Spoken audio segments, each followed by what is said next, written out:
welcome to the lecture on Introduction to Strengthening Mechanism in Metals.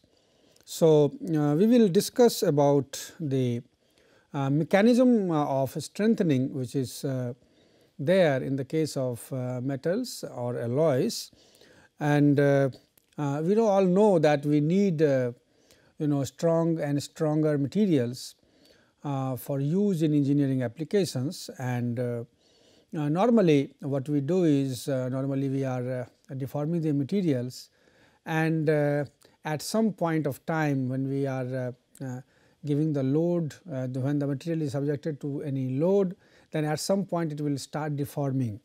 So, you have to do certain measures to increase its strength, and what are those mechanisms by which you can make the material stronger, and what will be the concepts behind them, or what are the prerequisites to be studied for that. So, in this lecture we are going to discuss something about it. And the ability of material to plastically deform depends on ability of dislocations to move. So, basically that dislocations are moving, and that means that the material has plastically deformed. And also if by some mechanism or by some techniques we are restricting these dislocation movements, it means basically we are going to make the material harder and stronger. So, if you talk about the different methods of making the material stronger or harder, so in the metallurgy or material science we are going to talk about few of the methods, and these are like grain boundary strengthening. So, as we know that grain boundaries are there where when the dislocation is there, so it will have the resistance to cross the grain boundaries. So, by increasing the number of grain boundaries, or by in fact that is achieved by increasing the number of grains.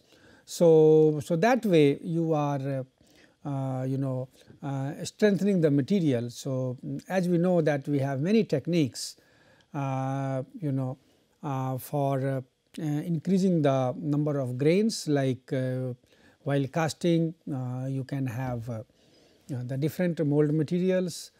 So, we have different mold materials, like we have commonly used mold material is sand, and if you go for the metallic mold, then the cooling rate is higher. So, you are going to have the finer grain structure. So, that way the material which you get by cooling in the metallic mold, so that will provide you more number of grains.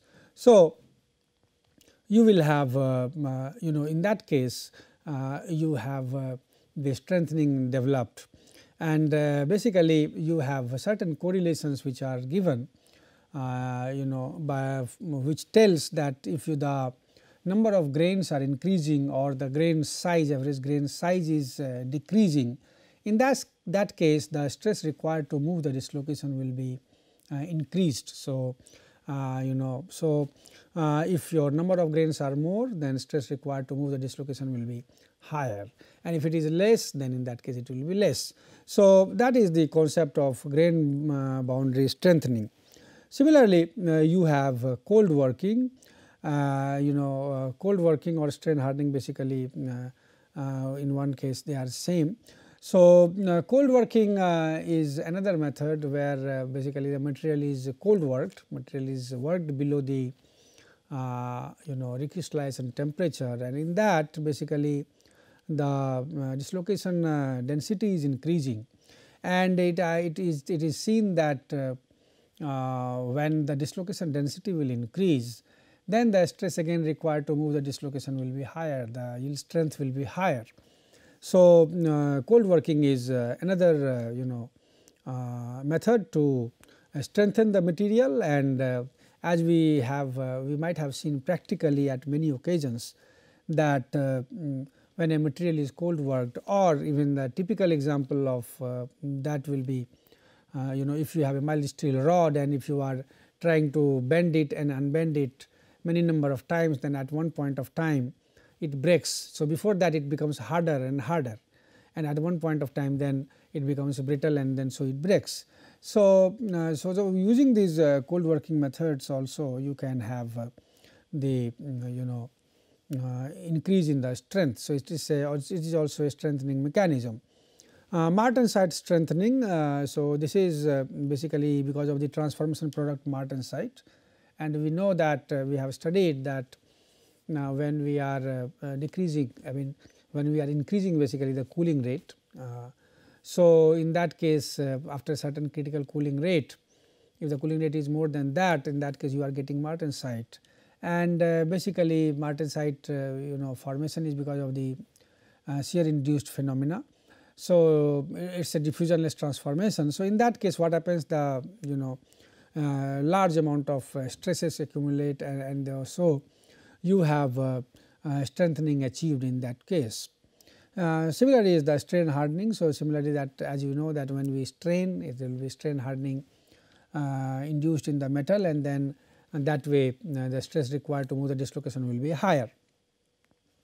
Fiber strengthening is another method, because in many cases you use the fibers, and fibers will have more rigidity, more strength than the parent matrix. So, fiber strengthening is another mechanism by which you can make the material stronger. So, very much vivid example will be the case of composite materials, where we have the parent matrix will be the ductile material, and then we also use the fiber materials. So, the fibers are the materials with high rigidity, and they have high stiffness, basically same stiffness and rigidity, and then its materials the materials property increases. Solid solution strengthening, it is based on the concept that when we make solid solution, and if you have the atoms so you will have interatomic distances or interatomic voids in fact, and if you try to alloy with the material which is very much smaller in size, but then its size is more than the voids which is there in between the atoms. In that case, if you are able to trap these small sized materials into the matrix, so that will produce a stress field, and it will be resisting it will be giving you a stress field, and the material will have the better properties. You will require higher stress for the material to deform. Another method which we will discuss will be strain edging. So, that is another phenomena where it was seen that if you load the material, unload the material, and then further if you do some heating and then you further do the loading. So, that way also some other phenomena kind of a phenomena is observed, increase in strength is observed. So, yield point is increased. So, this kind of phenomena is observed in some of the materials. So, that is strain edging. So, because of the edging treatment or in heating to a lower temperature, that results into. So, basically these are the different strengthening approaches, and we should know that first of all we will have a light on the concepts about how the material becomes harder, what makes the material harder, and as we discussed that the strengthening techniques rely on restricting the dislocations movements. So, basically what happens that when you have the plastic deformation, then plastic deformation will be by many mechanisms. So, what is the concept of that plastic deformation, and then what are the modes of the deformation, and then when you deform, then how how this shear stress value has to be calculated, and how it is a function of the shear modulus of the material, and how they differ from the actual, and I mean there is difference between actual and the theoretical values. So, on that we will be having certain light. So, as you know that if you talk about the plastic deformation, So, so what we see that in the case of plastic deformation, you have that is analyzed normally using the load elongation curve or using the true stress true strain curve. So, you must have seen the proper load elongation curve. So, as you know that when you typically draw the load elongation curve for a ductile material, so the load elongation curve goes, so you will have a straight region and then it moves. So, that way it goes so what you see that and after that it will go on decreasing also after some certain time.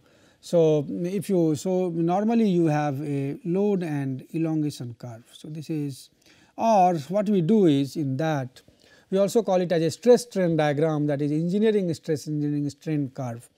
So, what we do is we normally divide it with its original area. So, you will have engineering stress and engineering strain, and then that value is calculated. So, if at any point P is the load, so P by A naught will be engineering stress. Similarly, the length, change in length upon original length, so that will be your engineering strain. So, that way you will have such kind of, so one of the diagram is that, and the maximum point will be the ultimate tensile strength, and then you will have one is a proportional limit, because up to certain point the stress will be proportional to strain, and then after that so you give a certain value of the yielding, and that will be proof value, and for that basically you define the yield point, and then the maximum value will be the UTS. So, that's what is the load elongation curve. Now, in this case what happens that after this point basically there is a necking starting, and then there will be basically the permanent deformation starts, and also as there is a permanent deformation increase in the length, so certainly decrease in the cross sectional area will be there. So, because in the plastic deformation region your volumetric volume constant condition will also be maintained. So, you will have the change in the cross sectional area, and ultimately after that time after this even this value stress value also will go on decreasing, and ultimately at some point of time it will come and it will break. So, that will be a fracture point. Now, that is basically known as the engineering stress engineering strain curve, while when you say now what we see that in this case you are assuming that you are calculating the value of stress and strain based on the actual area, original area A naught. Now, what happens, as we have seen that when there is permanent deformation, then the area will no longer be remaining constant.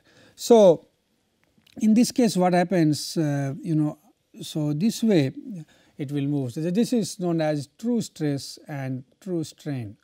If you take actually the value of the stress and strain, which will be depending upon the instantaneous area, so that is known as true stress true strain curve. So, you represent it as sigma and epsilon, and this if you look at this, it will be similar to that going into the this yield point region. So, maybe to the proportional limit it will come as similar one, but after that what you see is that this value does not decrease, as in the case of in this it will go on decreasing. However, in this case it does not decrease in fact, and it goes on increasing till the fracture point. So, that is the basically difference between the true stress and true strain curve. What you see that this zone, this is the stress value is going on increasing. So, it is basically increasing continuously. In fact, that is known as the strain hardening of the material taking place. So, this way what we feel that, so in this case this is the region where the hardening is completing, and that is what one of the mechanism is there, that is strain hardening. So, strain hardening is taking place in this region. So, so what we see, we can see that in plastic deformation it can occur in tensile, compressive or torsional loads. Now, load elongation or true stress true strain curve is plotted to study the deformation behavior. So, we have already seen that you just can study the deformation behavior by studying the load elongation or true stress true strain curve. So, so as you see that true stress will be the load divided by instantaneous area. So, P upon AI, that is instantaneous area. Similarly, true strain is also defined as integral of dl by L. So, that is L naught to L. So, it is the original length and is the final length. So, that way your true strain values are calculated. Now, many a times you have different type of relationships which talk about the relationship between true stress and true strain, and you have the power relations also available, that is sigma equal to k epsilon n. So, that talks about the so k is the strength coefficient and n is the strain hardening exponent. So, this is this is known as power law and power relationship, and here k is known as the strength coefficient, and you will have n as the strain hardening exponent. So, for steel its value is something like 0.15. Now, even for the strain rate parameter also you have another relationship, and for that also you have a separate relation. So, that we can study later. Now, we will talk about the plastic deformation. So, what happens in the during the plastic deformation, the crystalline order is not lost even though some imperfections are introduced, and atomic movements are such that the crystal structure remains the same and after the plastic deformation. So, when the plastic deformation is taking place, as you have crystalline arrangement of, so atoms are arranged in certain order, and when there will be plastic deformation, then the crystalline order is basically not lost and certainly some imperfections may be introduced. So, basically if you talk about the mode of deformation, there are two modes of deformation, the slip and the twin. Now, how this slip and twins look like? So, in the case of slip, what happens that you have the arrangement of atoms. So, what you can see by the figure. So, in the case of slip, suppose you have atoms like this. So, you have, if there is arrangement of atoms like this, and then you have another arrangement like this way. So, now in the case of slip, there will be movement of the atoms from one side. So, it will be so before the slip or twin you will have the structure like this, but once there will be slip. So, what may happen is that your this one may go from here. So, your next will be from here. So, that way. So, this will be the example of slip. So, basically this is this is going to that position. So, from here it is going to this position. So, your next level will be like it will go like that. So, this is the example of slip. Now, in the case of twinning, what happens that in certain region so in the case of twin, what will happen that you will have the atoms arranged, and then you will have the movement of atoms will move like this. So, you have atoms here. So, you all these are so this is so in this zone. So, this type of mechanism is known as by twin. So, this is by slip and this is by twin. Now, this is the twinned zone, and what you see that in the case of slip, before or after slip, the arrangement of atoms, the way they are, the orientation does not change, whereas in the twinned zone you have the orientation is changing. So, that is the in slip you have steps created at the surface of the crystal. However, there will be orientation of the parts of the crystal remaining the same before and after the slip. In the case of twinning, you have the orientation changes of twinned parts as we see, and but the movement is only a fraction of the interatomic distance, whereas in that it may be few of the atoms there may be slipping. So, that is the difference between the slipping and twinning.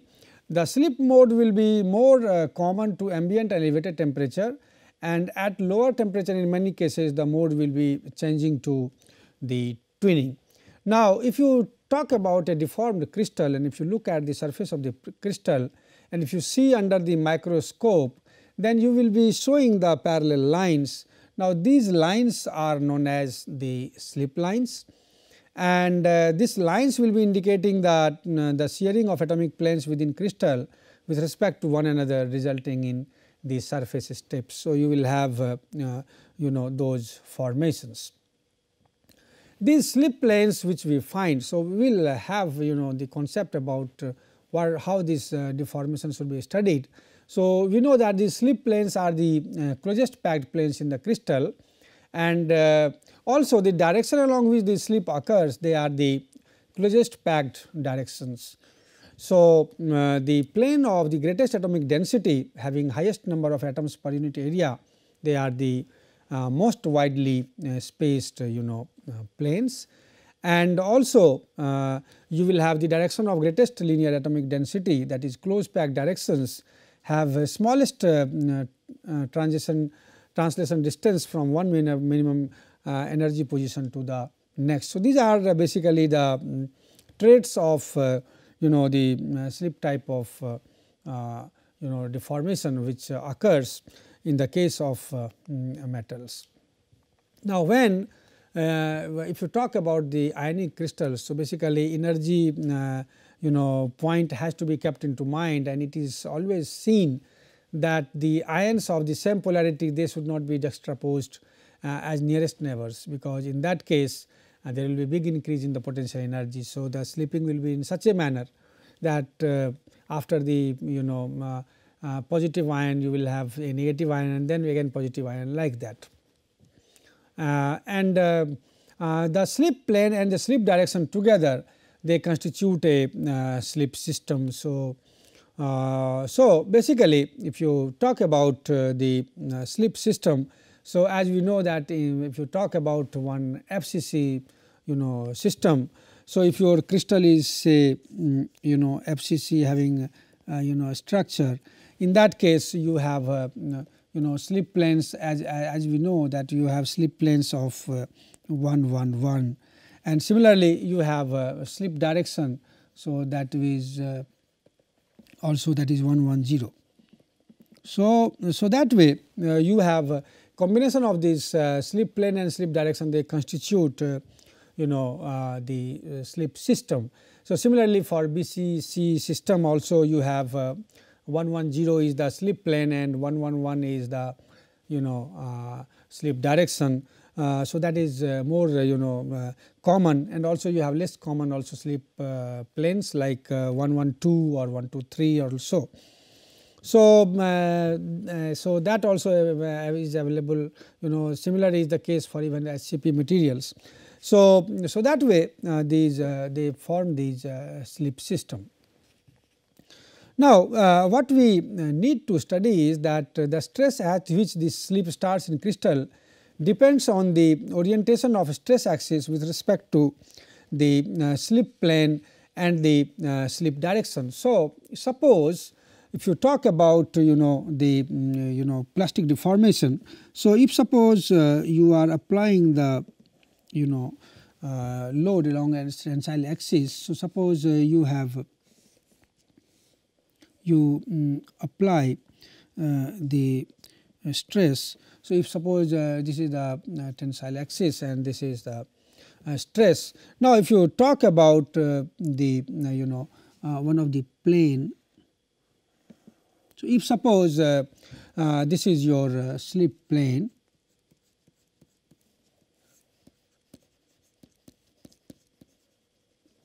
So, and this is the slip normal plane from normal plane here, and this is your slip direction.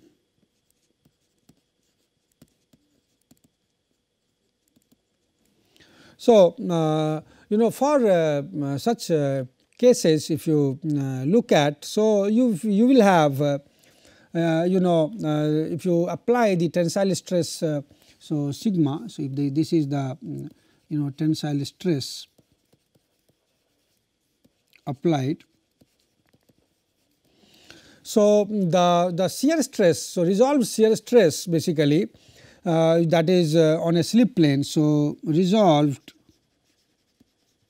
shear stress on slip plane.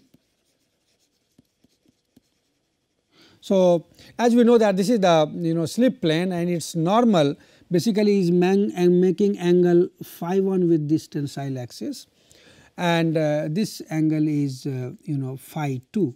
So, if phi 1 is the this normal making angle with the tensile axis and phi 2 is with the stress axis in that case. So, in that case, and no, phi 1 is that which is making with the stress axis, and slip direction is inclined at angle phi 2. In that case, if you take the resolved component, so that is shear stress, because the deformation is because of the shear. So, this will be basically component of cos phi 1 and cos phi 2. And the critical resolved shear stress value basically you require this shear stress value to reach some critical value and to start the deformation. So, that value is known as the critical resolved shear stress. So, if you come to the presentation here. So, the stress at which slip starts in crystal depends on the relative orientation of stress axis with respect to slip plane and slip direction. So, what we have seen that we have different planes at inclined at different angles, and the deformation will start so the slip system in the crystal will not have the same resolved shear stress for a given tensile stress along the axis, and the deformation will be initiated first on that slip system for which the critical resolved shear stress is maximum, and so reaches the critical value first. So, that is basically the point that for whichever wherever this critical resolved shear stress will be maximum, the deformation will start there. Then also comes a point that many a times we see that we can also do the analysis, and we can see that how with the this stress required when there will be a slip in the in any system. So, for any slip, how there will be change in the potential energy, and how the shear stress will vary. So, assuming that to be a sinusoidal curve, because if it is moving from one to other and it is coming again in between the two atoms, the atom is taking its position. So, being that as the point, the final one. Now, it is also proved that if you take it as a sinusoidal type of curve, so the the value of tau will be a function of also the Burgers vector. Then you will have other interatomic distances into common, and from there it has it was seen that you can have an idea about the the stress required to move the dislocation. Now, and you have the shear strength of the crystal also, you can have that, but what we see that the ideally the strength which the material should have, it does not show that. So, normally it should be mu by 6 suppose. So, but in actual case it becomes that factor becomes more than 1000 or even thousandth. So, 20 up to 20,000 or so or even more. So, that reason is because of the presence of dislocations, and also there has been studies on that showing that when we talk about the whiskers or where the dislocation is not there, in that case the strength is quite high, and once you induce dislocation then the strength becomes quite small. So, that way that is the concept of having the dislocation or the concept of plastic deformation, and that is what we will study the mechanism by which you can see that there must be proper strengthening, so that the barrier to dislocation movement is there. So, so we will be talking about different mechanisms in our coming lectures. Thank you very much.